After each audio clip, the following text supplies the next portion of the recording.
The Sun's impact on Earth and its influence on our daily lives are quite remarkable. It's the single most available light source on our planet and undoubtedly the most important factor in photosynthesis, which allows us to produce food. But what if our planet somehow escapes the Sun's orbit? Would it trigger an apocalypse? Let's find out.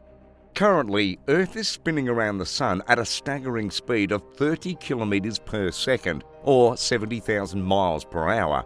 We barely notice this because everything on Earth moves at a uniform speed, which means there is no relative speed that can possibly give us a true idea of our orbital velocity. By all known scientific analogies, it is almost impossible for the Earth to leave the Sun's orbit. Well, except if it is dislodged by some incredibly strong external forces, which could be caused by a collision with a rogue planetary body or a close encounter with another star.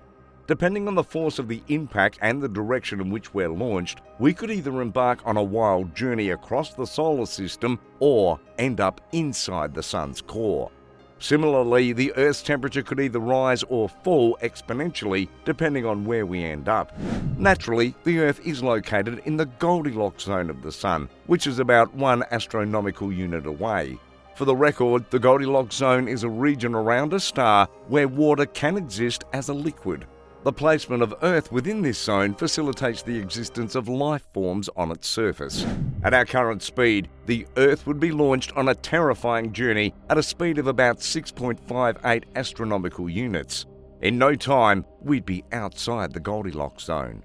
From this position, the Sun would look twice as small as it looks at the moment, and it would barely be able to supply us with light and heat as it currently does.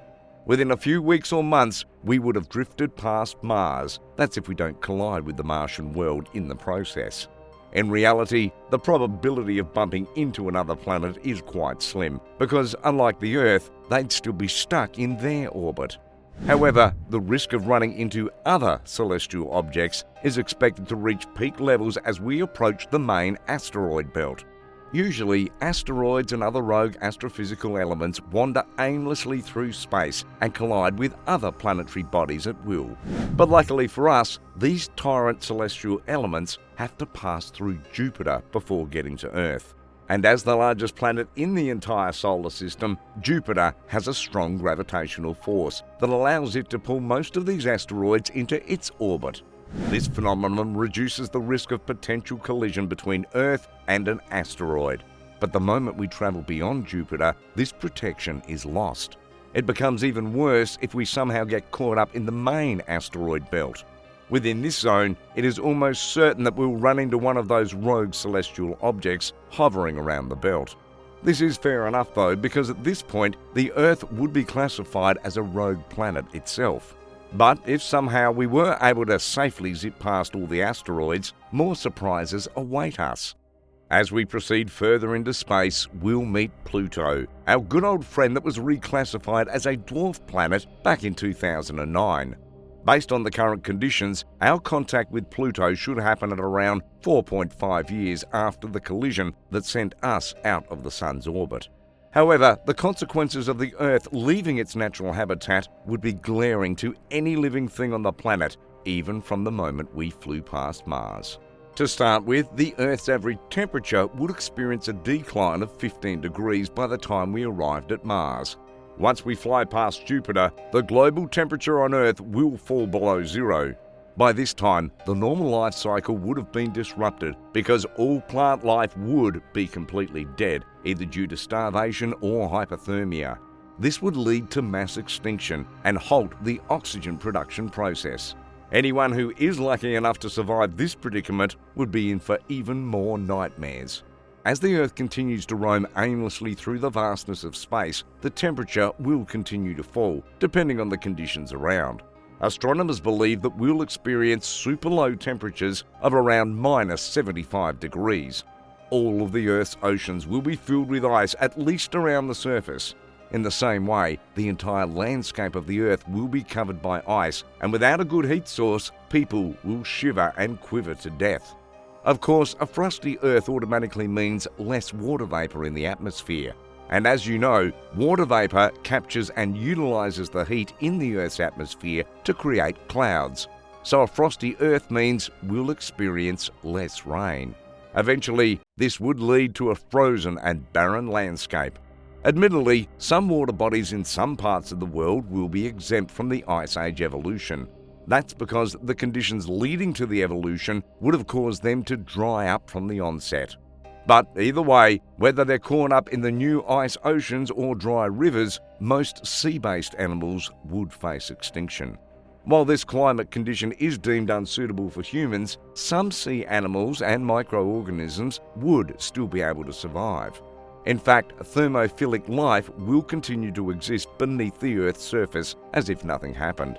But for humans, we'd be dealing with all sorts of catastrophic situations. Some Earthlings may have access to doomsday dormitories or underground bunkers, which increase their chance of survival. Thanks to the advancement of science, this privileged few could be living off artificially generated oxygen and heat.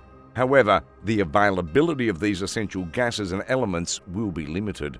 About a decade into our journey, and the Earth would be about 5 billion kilometers away from its current position. Any creature that's still around at this time should notice a fog-like substance spreading across the sky. But rather than existing as a gas, this mysterious substance will be liquefied due to the incredibly low temperature of around minus 200 degrees. According to scientific projections, the entire Earth's atmosphere will condense into a liquid. Consequently, the atmosphere will become so thin that it will be impossible for any creatures on the Earth's surface to breathe. However, that shouldn't really be a problem because anyone alive at the time would most certainly be living on artificial oxygen. But things are just about to get worse as the Earth continues its journey. If there is no return, its surface will become uninhabitable. In other words, all creatures alive at the time would have to take cover underground. From here on, the journey is bound to become even more dangerous because we cannot accurately predict what lies ahead. For instance, the Earth could cross into the interstellar world and join the Voyager 1 and Voyager 2 spacecraft, the first and only man-made objects to transcend beyond the boundaries of our universe. But apparently, it may not all be doom and gloom. If we're fortunate enough, the harsh climate might reverse, and we'll enjoy some reprieve and good climate conditions, perhaps similar to the current ones. In such a situation, the Earth's temperature could go back to normal, meaning the natural life cycle would most likely be restored, beginning with small organisms like fungi and algae. But that's if the life forms live long enough to witness the reversal. On the other hand, if the Earth takes a different turn and heads towards the Sun, rather than going on a tour across the solar system, the consequences will be much worse, and more importantly, they will happen much faster. Rather than a decade-long journey across our solar system, within a few hours or at most days, the Sun would heat up the Earth until the temperature becomes too extreme to support life.